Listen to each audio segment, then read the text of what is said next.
Kim remont qilayotgan bo'lsa, iltimos shu videoni yuborib qo'yinglar. Bu juda ham bir problema bor hozirda. Hammaga tushuntirib charchab ketyapmiz.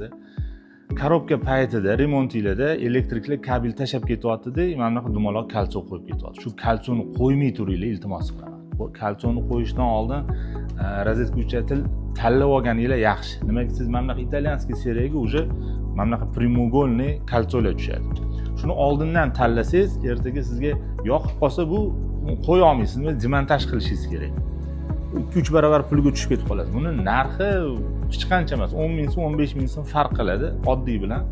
Keyin buni qulay taraflaridan yana bittasi juda ham joy ekonom bo'ladi. Mana shu ramkaga 7 ta modul, ya'ni rozetka uchatil taxlasangiz, mana bu yerda mana kattaligini ko'rasizmi? Mana 4 ta narsa qo'yganingiz o'zida 7 tasi va shu uzun katta bo'lib ketib qoladi.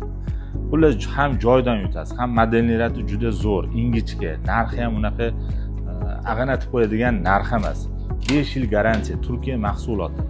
Kimda shunaqa savollar bo'lsa, maslahat kerak bo'lsa, bizga shunday plyus yozinglar yoki Saris Group showroomimizga kelinglar, biz yordam berib yuboramiz. Tekin maslahat bizdan.